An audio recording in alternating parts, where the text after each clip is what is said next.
Venice is one of the top tourist destinations in the world. It is known for its art, architecture, and the uniqueness of which most people characterize it. A floating city, also called the City of Channels. In the 1980s, international festivals, such as the prestigious Venice Biennale, the Venice Carnival, or the Venice Film Festival, among others, revived the city, turning it into an important conference center. In today's episode, we'll be checking out everything there is to know about Venice. At the early stage of its formation, Venice was a marshy land. What? How is a marshy land transformed into one of the most beautiful cities on the planet? Watch this video to the end to find out how it all started. Curious to know how Venice came to be? Let's ride back to the 1st century. In the 1st century BC, Venezia designated an administrative region of the Roman Empire, although the initial moment of this city port is unknown. Until its foundation, it was inhabited by a few Illyrian and Veneto inhabitants who lived on the water of the lagoon in stilt houses, surviving on fishing and salt extraction.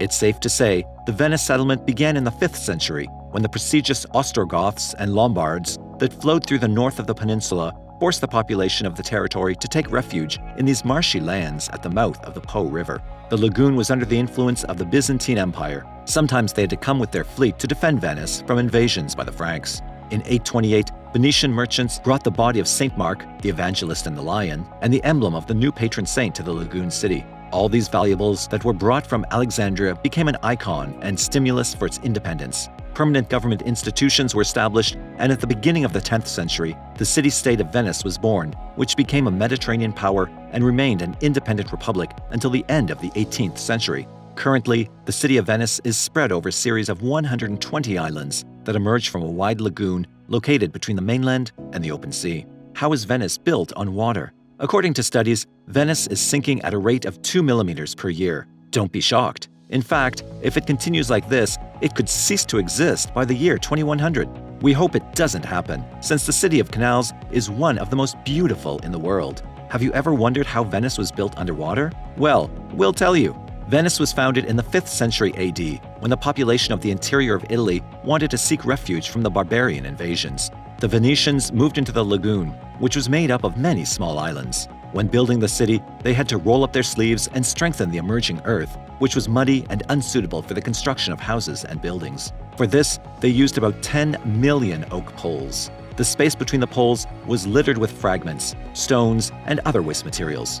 Once a certain number of poles had been driven into the ground, the tops are lined up and a substrate layer of wood and marble is placed on top. This layer formed the base of the city, and on it, the Venetians built their houses. To prevent the city from flooding, it was necessary to build a whole network of canals to channel the water from the lagoon. Venice's canals, which occupy a total of 42 kilometers, were built in several stages, starting with the construction of cofferdams. A cofferdam is a temporary barricade that allows the blocking and redirection of a part of the waters of the lagoon, which is necessary for any construction work to be carried out.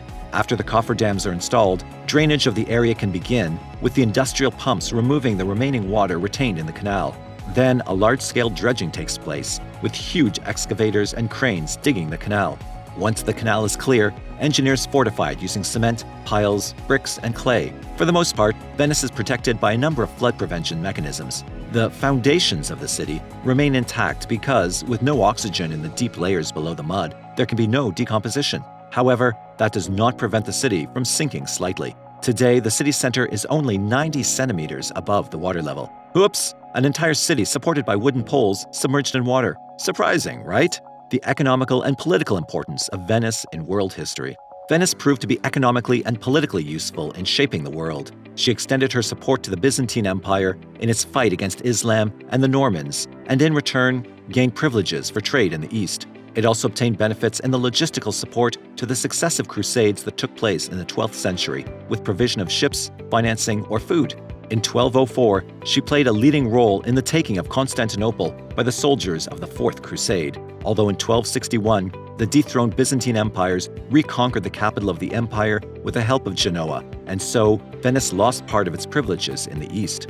At a time when free cities thrived in Italy, the wealthy families of Venice were reluctant to accept the quasi-monarchical authority of the Doge. But the conflicts with Genoa and Constantinople forced the internal cohesion and finally led to the consolidation of power at the beginning of the 13th century of the nobility of the Great Council that governs the destinies of the city.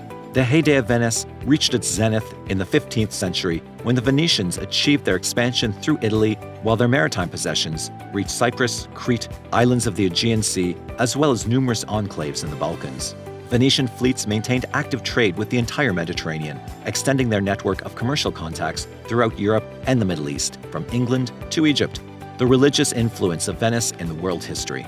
There is a myth of the uniqueness of Venice. The founding day of the Venice Republic, Friday, the 25th of March, AD 421, is said to have been marked at the same event with the founding of the Church of St. James. Not to burst your bubble, but this same day is marked by the day of the Annunciation of the birth of Christ. It is popularly said that Doge Francisco Dandolo, the 52nd Lord and Chief of State of Venice, stood on the open sea on board the splendid Bucentore to commemorate his wedding to the sea.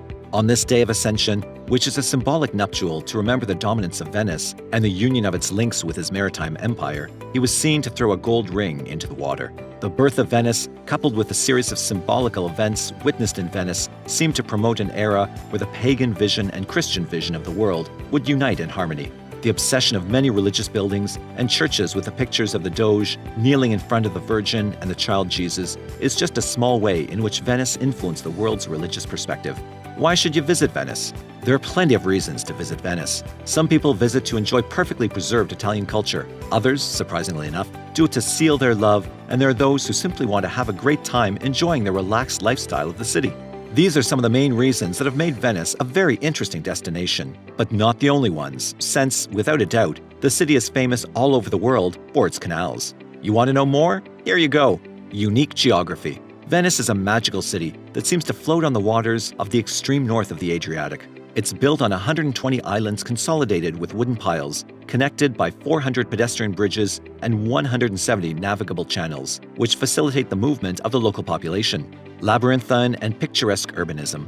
Venice can be quite an adventure, once you are caught by its winding and seemingly endless alleys and its bridges that further increase disorientation. There is no other option but to keep walking. And actually, this is fantastic, as there is no better way to explore Venice than by getting lost in it and being amazed at how much it has to offer at every turn. We recommend that you get away from the crowds of tourists that usually invade St. Mark's Square and wander into the surrounding streets to discover the most authentic Venice. Even so, it doesn't hurt to carry a good map. Gondola, gondole. Traveling to Venice and not riding a gondola is like visiting Paris and not seeing the Eiffel Tower. These traditional boats have been used as a means of transport through the narrow Venetian channels for more than 10 centuries and have become a symbol of the city. After years of refinement, the design of the gondolas allow experienced gondoliers to operate them easily.